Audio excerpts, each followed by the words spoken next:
shut me up in prose. They shut me up in prose when a little girl. Hello and welcome to the Gramophone Classical Music Podcast, this week with me, Hattie Butterworth. I spoke to the mezzo-soprano Joyce Donato and the ensemble Time for Three about their new project, Emily No Prisoner Be, written by the American composer Kevin Putz. It's a song cycle, but unlike many we've heard before, Putz has set 26 of Emily Dickinson's poems to music in a way that is theatrical and collaborative with the musicians that he is working with. The cycle takes us through the many emotional landscapes that Emily Dickinson wrote in her poetry. And through talking to the musicians, it's clear that this way of working together has been very transformative for all of them. Welcome back to the Gramophone Podcast. I'm Hattie Butterworth, and today I'm joined by the fantastic Joyce Donato and Time for Three, who are joining me from different parts of America, or are you in the same parts of America right now? Same, like 2 miles away from each other.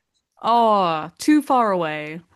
Too far. It's nothing personal. We really like each other a lot. I just sometimes need my space. No, that's very fair.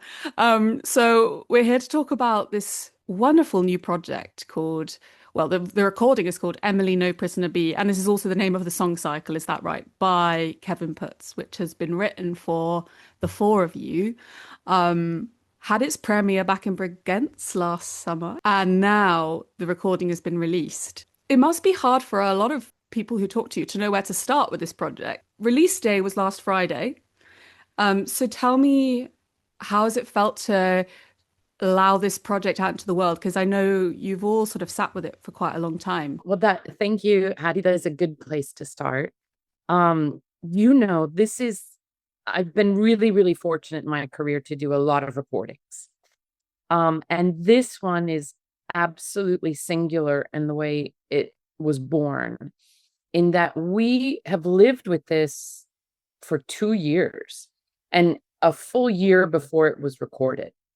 I mean, it's a massive undertaking. It is a complete song cycle. There's 24 poems, and it's massive on the level of Winterreise. You know, it's the same length, it's the same sort of in-depth exploration. And the luxury of being able to workshop it 4 times, I think, in the end. We met and did 2 and 3 day workshops, really fleshing out the material, really being able to put our imprint on it, and then take 2 weeks in the recording, which is 3 times more than you would normally get for a recording of this size. And the level of in-depth precision that we went to find this each individual piece was unlike anything I've done before. And so we had this incredible attachment to the developmental process as this was giving birth and we were finding this. And we've all been saying, oh my God, we can't wait for this to go out in the world. We can't wait to share this. And I find myself, guys, I don't know if you feel the same, that I have this thing like, yes, I want it to go into the world. And then I go, oh, but I also still want it just for us. The joyous, intimate process of creating this was so unique.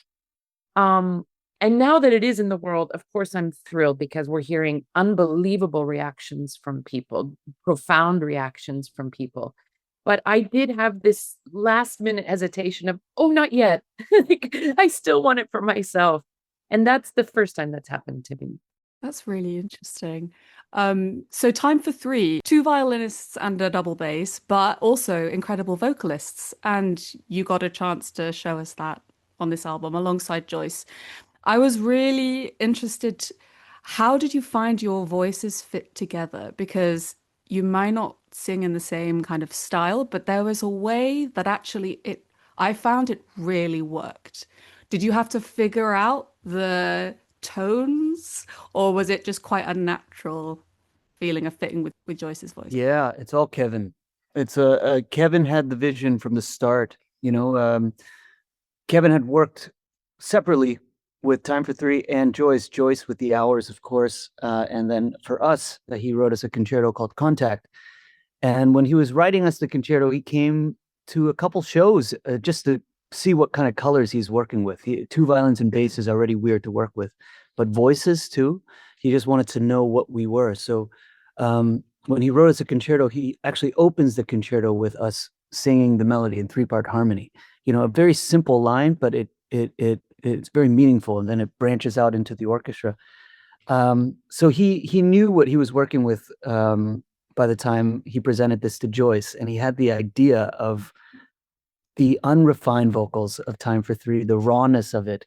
With I know Joyce is going no, that's the sound that I think was really in his head, and in Kevin's way, it was just like, I just hear it. I'm doing an impression right now. I just hear it, with Joyce, you guys singing just almost in this monotonous way, especially in Because I Could Not Stop Her Death. You kind of hear it almost like a vocoder, like what? It's not really three voices, but actually one unified voice singing alongside Joyce. So all these kind of techniques he's built by learning who we are as a weird group really is a colorful thing, and I think it's why it works so well against Joyce's amazing voice. Joyce, how did it feel working with these guys? Like, you probably disagree that it's rough and ready. Is that true? Well, I mean, they're so sweet because I won't say diminish like their vocalism, but they poke fun at it. And the thing is, when I hear their voices, especially the way Kevin said it feels as if they've always existed in these words. It just feels right. And what I love is this, I don't know exactly the right word, because we meet so perfectly, but from different angles. And so I hate to label it, because the minute I do that, I feel like I'm limiting it. But there's an Americana folk indie vibe to the guys, and yet it feels utterly organic, like we were always meant to go together. And I think part of that is the humanity that is in Emily's poems, because you can read it from a very, let's say, elevated, refined, educated way, and you can also read it raw and very human. And I think, I don't know if this was intentional. Kevin oftentimes comes from a sound world, but from an emotional world, I think throwing those two into the mix consistently throughout this thing, it opens it up so that this can reach anybody. It's a sound world that becomes truly universal, and it never leaves the classical context. It's always as Nick has said this, that the bones of this cycle is a classical vocal song cycle, and yet he throws it into a more contemporary way. And there's an organic sense to this, that it's like these voices, these words, this music were always meant to arrive. Can I add to this to also say that I do think within Time for Three, the three of us, the reason why it has worked for us beyond the voices, but just kind of like the spirit of Time for Three, is like each one of us grew up in different parts of the United States, but going to schools where our friends did not know what a concert hall experience, well, like how amazing Beethoven or Brahms or Prokofiev was, but not just the music, but the experience of hearing like some of the best performances of that and what it feels like in our world to play that music. Our friends didn't know that, so we were constantly building bridges and like using the violin to play. Back then it was Britney Spears or something, and then finally them making a connection with us and relating to us, and that was a gateway for them to understand our world, a spirit because of that desire to reach out to people that didn't understand what we do, using the tool of improvisation, using our imagination and our ears. And then when Charles joined the band 10 years ago, he just naturally has this amazing voice where he never studied it. But there's an organic nature that happened, that we just developed our own sound. But I do feel that with Kevin, so there's something that Yo-Yo Ma always talked. This is something that I remember going to one of his speeches a while ago. He calls it the edge effect. So the edge effect is something that happens in natural ecosystems. If you have two opposing ecosystems, but those two environments meet, you have this new area that is very rich, that has both elements of the two systems, I guess you'd say. I'm sorry, I'm not probably saying it right, but has something so rich because of those two things. And I do feel like, talking about the vocals and about the Americana, Joyce, you said, through our weird experience of finding our 6 voices, and then mixed in with the soul of Joyce DiDonato, it's beyond an opera singer, in our opinion. It's just you. And then Kevin was able to understand his players and create this amazing edge effect. I mean, just like this place through the deep literature that is from another time, but yet still resonates today, of Emily Dickinson. And it's, I don't know, I just was thinking about that when, Joyce, you were talking about that.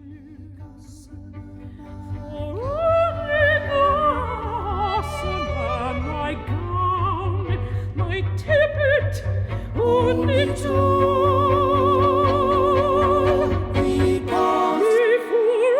us that seemed a swelling of the ground. The roof was scarcely visible, the cornice.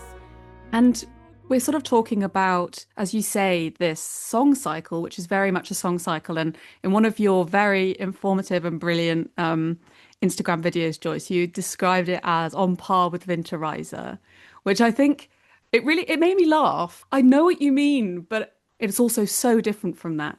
I want to talk about genre because it feels like this is a piece that's very flexible in terms of genre and in terms of letting people in. But Joyce, I'm interested what you meant maybe about this kind of Winterreise feeling or classical core. I feel like it's the sister to Winterreise. Winterreise is so supremely masculine and bleak and dark. But it is a massive journey. I mean, 24 epic poems, and each one of those poems and songs can stand alone. They're meant to, make a compilation, but they can't. Each one is a gem, and you can spend a lot of time mining each individual song, and then you start to stitch it together, and you're left with this piece that you can meet at any stage in your life, and it will hit you differently. It's a massive, profound experience and journey. I feel the same way about this. It's certainly not as bleak, and it's not a direct narrative, as Winterreise is closer to a kind of narrative. Each one of these 24 poems, and the way Kevin has set them, are a universe unto their own. And you can stand alone in each song. I'm finding this more and more that I'm in it. Each one can pull you in, and you can go deeper and dive more into it. And it will take you to a different place each time you really invest into it. But the vocabulary of the sound world, and knowing that this is all coming from Emily's hand in her little reclusive New England room, there is an umbrella to this. And there is a kind of massive human journey at its core. It is a single human being that is pounding her fists at the world around her, that is staring death in the face and saying, what about that? Where do I fit in? What is this suffering? How do I find forgiveness? How do I look at myself? How can I get to that place of love? It is a massive journey. And I predict, and our experience so far is, it hits everybody differently, because it's open enough to invite the listener to participate in the meaning of it and how it feels. And I think, it's not a comparison directly to Winterreise, but I mean, it's on that scale of art. I love that. I love that so much, Joyce. It's like in this project, Emily Dickinson, it's like there's to me, there's a lot of irony, because This is a person that was pushed into a corner. And then now I mean, the music that has been written over the years and the celebration of this artist's voice has been celebrated. And it's like this exponential effect. Really, it's almost as if she's a martyr. And within all of that, it comes back to, this power of inspiration through music and what it's capable of. And ultimately, do we want to take the time to know someone? There's people out there, there's so much opportunity for all of us to explore and to get to know someone that we don't, and just take a little time to care. Doesn't take much. Why do a new work of something that, quite frankly, it's already been done? There's a lot of irony here because, there's three men up on stage with one woman, three guys who've gone against the grain, gone against the mold.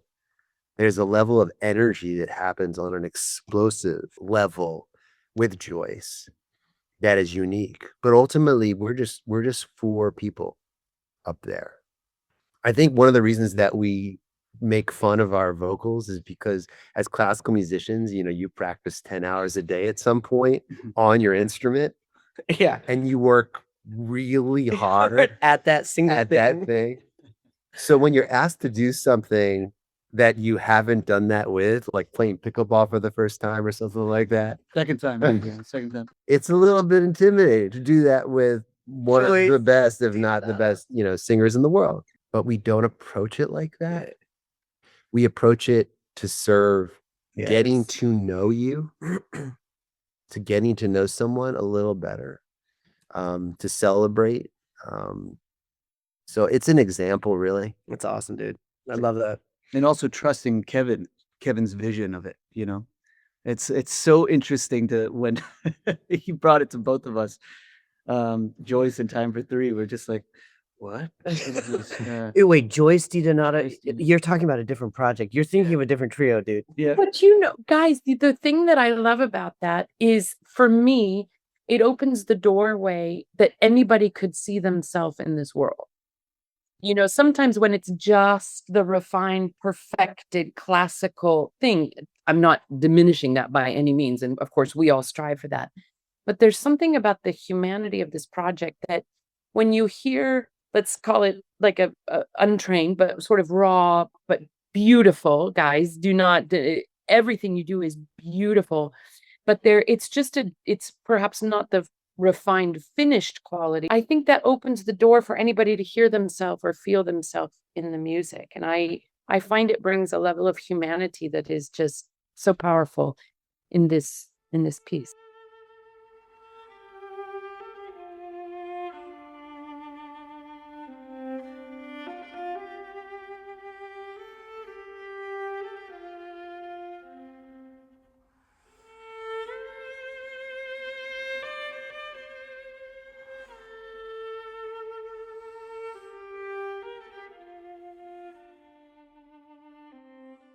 Kevin sort of said something about a singer-songwriter energy as well to it.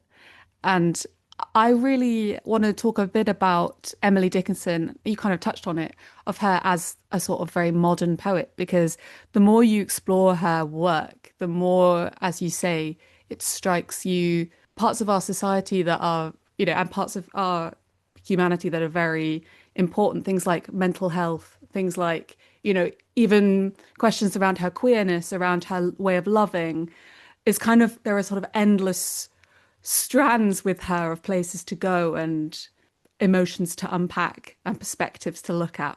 And I'm interested in all of you. What was your kind of research process like? Especially Joyce, this kind of, it seems like there's a kind of character operaticness, I don't know, to the way you've approached getting to know Emily. Well, I approach this the way I approach everything, in that I look at the text and I look at the music. That is my first source, and ultimately my final resource. So the text of Emily, sometimes it's very clear. the majority of the time there is layer after layer after layer, and it functions like great art. It functions, you can read it on a superficial level, on a metaphorical level, on a soul level, on a cosmos level. It just keeps on opening and unveiling. What I love about her, going back to this word of humanity, she allows herself to be so vulnerable and so raw, like an open nerve. And part of me wonders, of course, famously, she was a recluse. If she knew we would be singing her words 160 years later, or reading her words, or have a book published, that's 3 inches thick, would she have been as open? If she was, putting her thoughts on Instagram, would she be so raw?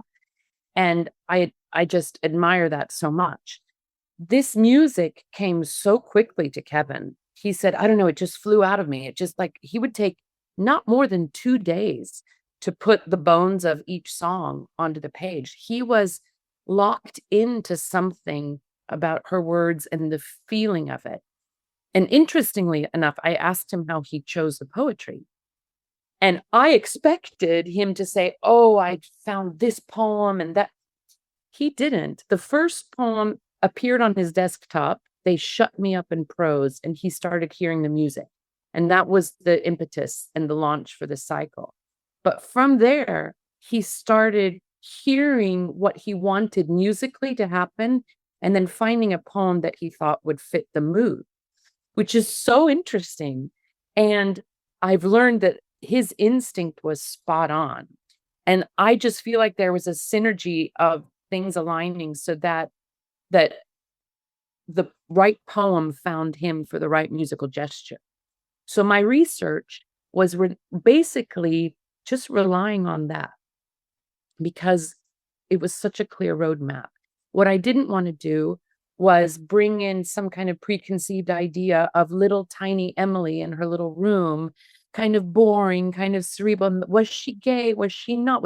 I didn't want to bring all that baggage into it. I wanted to go just to her words and try and let that illuminate what we did.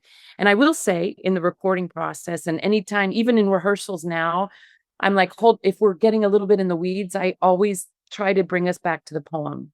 Like, where are the words leading us? Where is this meaning leading us? And that usually, if I'm not mistaken, guys, has always kind of been a North Star for us. It puts us back on track. Yeah, we could be, just to, unpack that a little bit for everyone listening. There's 4 of us, and we're on stage and we're working, to a goal, right? Like, we have to perform this magic that Kevin's created. And we'll be discussing a moment in a phrase and where it's going and what it's doing and what the parts are about.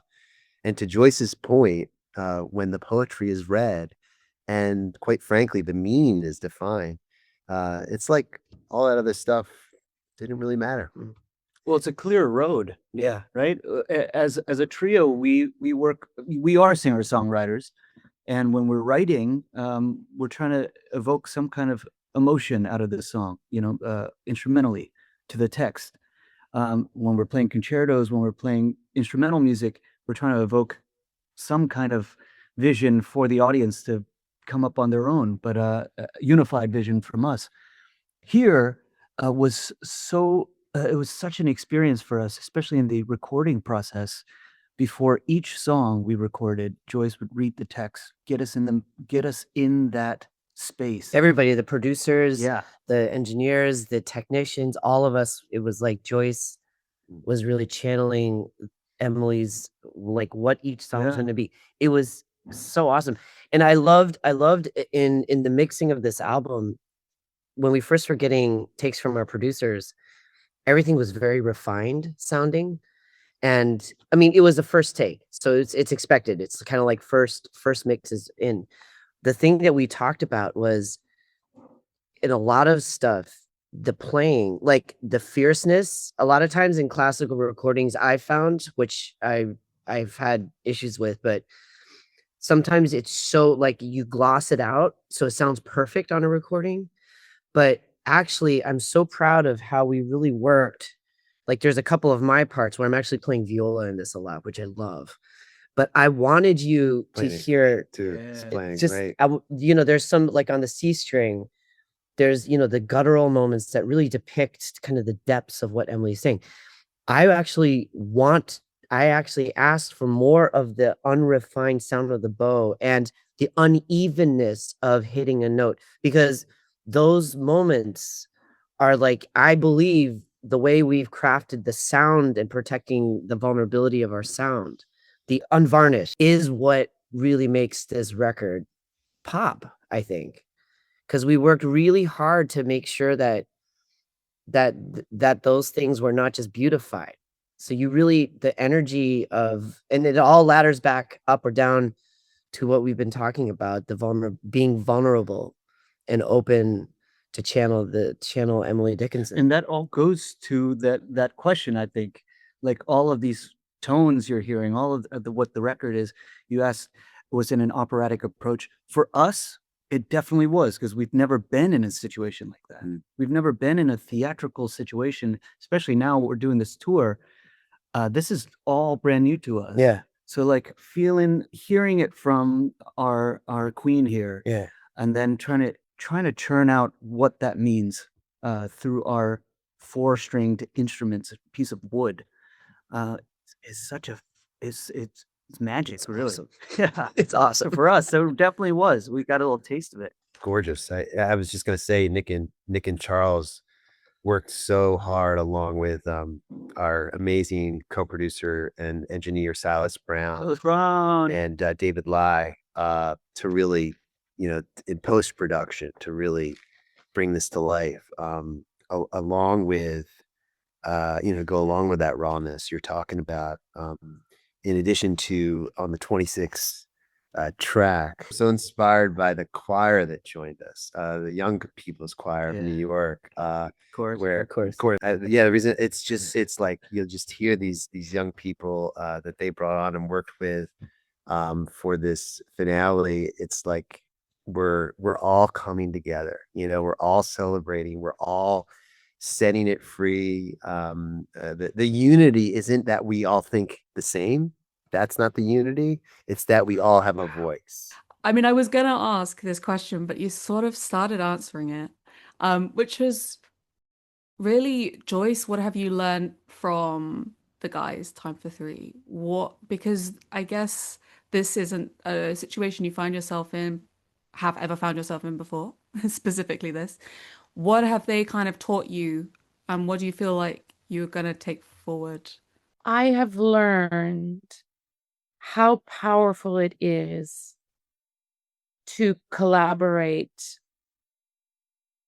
so openly and freely without defensiveness, without ego, without grasping for an upper hand in any way. This is unusual in a classical music environment in general, because generally classical musicians, we're very protective of being good and being perfect and refined. And so that can breed this kind of protective armor to make sure that it's okay. And I understand that. And I live that in my own way as well. But there is something about walking into a room with a composer and with your fellow musicians, and without saying anything, you feel that there's no armor. And the only thing that is the shared priority is, how do we make this great? And all of a sudden, there is tremendous freedom and liberty. And when being perfect is off the table, we get to express with much deeper range of emotion and freedom, and ultimately ending up with a much, I won't say better, but a much deeper and pure experience that I think the listener will hear, the audience will feel that. And this level of trust that grows between the four of us from experience to experience. I just feel like it's the only way I want to make art anymore. But it takes very brave and courageous and generous people to nurture in that environment. So that is what they have taught me, that is the only way I want to do it going forward. This is all Joyce is saying is exactly why it works with Joyce. Joyce, you're that too in spades. Yeah. I mean, you're such a colossal force, but you are such a normal, caring, nurturing, loving, open, vulnerable human. And that's why, I mean, friend. That's why it works. It's crazy. It's been amazing to talk to you. You're on tour at the moment, is that right? Around the US.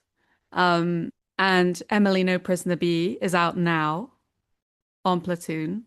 And you can follow Joyce and Time for Three on Joyce is doing an amazing series on Instagram looking into the poems of each of the songs, which I really recommend because I've loved the first ones. But thank you to all of you for giving me your time. And yeah, I really look forward to seeing if there are any collaborations in the future. Thank you, Hattie. Thank you so much.